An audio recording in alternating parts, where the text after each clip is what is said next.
국제법이라는 게 잘 아시다시피 국가와 국가 간의 관계를 규율하는 법이다. 우리는 이렇게 이야기를 하고 있는데 사실 여러분들이 모르는 가운데 국제법이 여러분들 생활에 굉장히 가깝게 와 있습니다.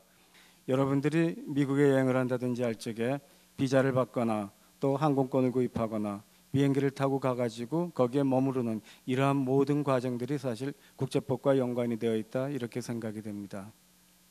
그래서 저는 이 국제법이라는 것을 우리나라의 외교에서 어떻게 자리를 잡고 있고 또 앞으로 국제법이 어떻게 영향을 미칠 것이고 과거 우리 국제법이 우리에게 어떠한 영향을 미쳤는가 등등에 대해서 간단하게 설명을 드릴까 합니다. 그 증산교라고 들어보셨는지 모르겠는데 이 강증산 선생님께서는 한반도가 바둑판이고 우리 한국민들이 바둑알이 돼가지고 미국과 러시아가 바둑을 두고 일본과 중국이 훈수를 두는 이러한 형상으로 설명하기도 했습니다. 이렇게 지정학적으로 중요한 한국이 여러분들 그 지정학적으로 중요하다는 것 갖다가 좀 더 다시 한번 설명을 드리면 그래서 우리는 그 중국과 러시아로 대표되는 이제 그 대륙 세력하고 미국과 일본으로 대표되는 해양 세력이 만나는 곳이 한반도다 이러한 이야기를 합니다. 그 대륙 세력과 해양 세력이 만나 가지고 이루어진 세계사적인 사건이 하나 있는데 그것이 잘 아시겠죠? 러일 전쟁입니다. 이 러일 전쟁의 과정에서 일본은 독도의 그 전략적 중요성을 이해해 가지고 1905년 2월에 독도를 일본 영토로 편입했고 그리고 미국 그 루즈벨트 대통령이 중재로 해서 1905년 9월에 러시아하고 일본과의 전쟁이 종료되게 됩니다. 그리고 나서 전쟁에서 이긴 일본이 한반도에서의 우월적인 지위를 확보하면서 1905년 11월에 을사보호조약이 맺어지게 됩니다. 이러한 불행한 역사가 되풀이돼서도 안 되고 또 이러한 불행한 역사를 갖다가 우리가 피하기 위해서도 이제는 좀 더 이 지정학적인 특수성을 갖다 감안하여 우리의 외교가 좀 더 활성화돼야 되지 않을까. 그렇다면 이 외교를 어떻게 수행하는 것이 좋을까? 바로 이 외교의 무기가 되는 것이 저는 국제법이라고 생각합니다. 외교라는 것은 국가와 국가 간의 관계에서 협상을 통해 가지고 국익을 증진시키는 과정이다. 저는 이렇게 이해를 하고 있습니다.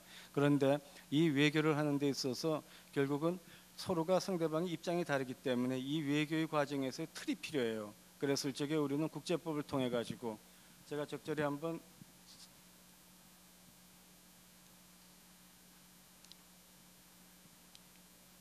그래서 이 국제법이라는 것은 외교 협상 과정에서 어떤 하나의 그 공통 언어, 공통 기반을 만들어 준다는 것입니다.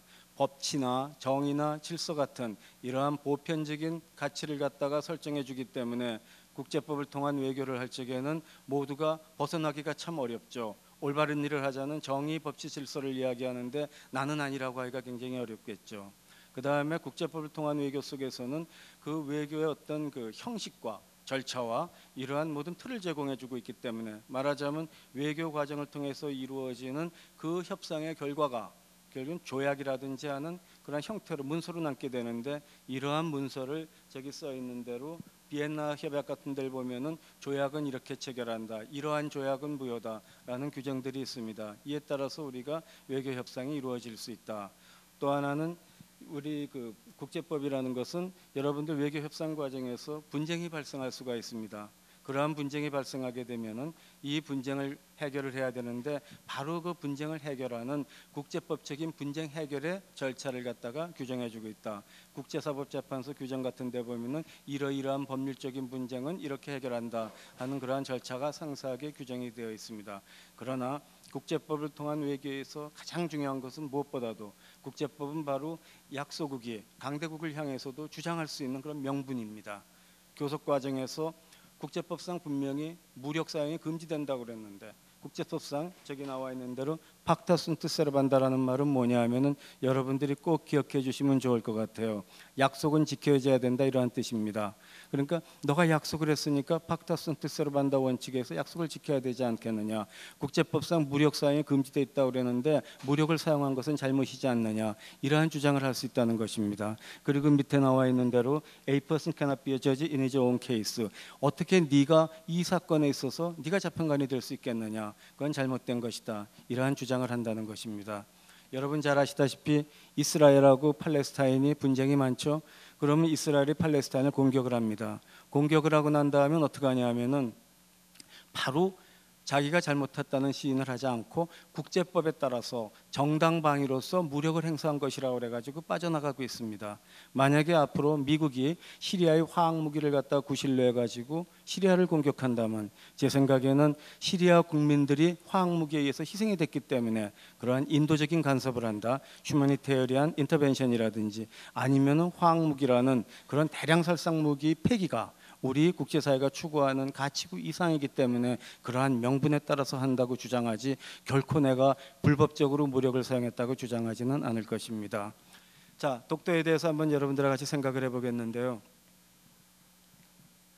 한국 사람들이 독도가 우리 땅이냐 했을 적에 아니라고 대답할 수 있는 용기 있는 사람이 있습니까? 아마 그랬다가 여러분들 굉장히 힘들겠죠.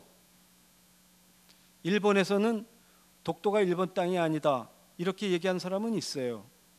그런데 일본에서 주장하는 건 뭐냐 하면 일본의 굉장히 학자들도 독도가 일본 땅 아니다 그렇게 얘기를 하는데 그것이 바로 한국 땅이라는 얘기는 아니에요. 한국 땅이란 근거도 없다. 이제 그러한 주장이 있죠. 그러면 간단하게 독도에 대한 우리 한국 정부의 입장을 한번 제가 말씀을 드려볼게요. 우리는 독도는 역사적, 국제법적, 지리적으로 우리 고유 영토다. 그리고 독도는 우리 고유 영토인데 1905년 일본이 불법으로 뺏어갔다. 그러다가 1945년 전쟁이 끝난 다음에 우리는 독도에 대한 영유권을 회복했다. 그래서 그때부터 지금까지 실효적으로 독도를 지배해오고 있다. 그러므로 독도는 분쟁 대상이 아니고 사법적 해결이나 외교 교섭의 대상도 아니다. 그러므로 국제사법재판소에 가지 않은 일본의 주장은 받아들일 수 없다. 이것이 바로 우리의 주장이에요. 그럼 일본은 뭐냐? 독도는 걔네들은 다케시마라고 그러겠지 뭐. 독도는 역사적, 국제법적으로 일본 영토다.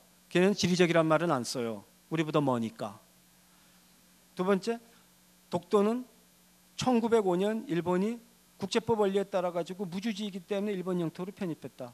1905년 일본이 독도를 일본 영토로 편입할 그 시점까지 한국의 영토에 따른 근거가 없다. 그런데 일본이 전쟁에 지고 우물우물하는 동안에 한국 정부가 뺏어가 버렸다. 그래서 독도는 국제법상 영유권에 관한 분쟁이다. 그러므로 우리 국제사법재판소에 가가지고 이 문제를 해결해 보자. 이것이 양국 정부의 입장입니다. 자, NLL 하나만 더 말씀드릴게요. 시간이 많이 갔는데 NLL 문제가 굉장히 컸었죠. NLL은 뭐냐 하면은 1973년 7월 27일 휴전협정을 맺고 난 다음에 한 달여가 지나면서 유엔군 사령관이 마크 클라크 장군이 동해에다 가는 그 기점에서 줄을 쫙 꺼가지고 동해 해상 경계선을 만들었습니다. 남쪽에는 과거의 38선을 기점으로, 38선은 개성 위쪽입니다. 그 위쪽에서 선을 그으면서 그 서해 5도를 갖다 포함시켜가지고 선을 그어놓고 이걸 작전선 같은 거로 설명을 해요. 그래가지고 그냥 더 이상 올라갈 생각도 하지 말고 이거로 고정시켜버리는 겁니다. 왜? 우리의 해군력이 더 우세했기 때문에 더 이상 거기서 막아버리고 이제는 그 선을 갖다가 중심으로 뭐랄까 평화를 지키자는 얘기죠.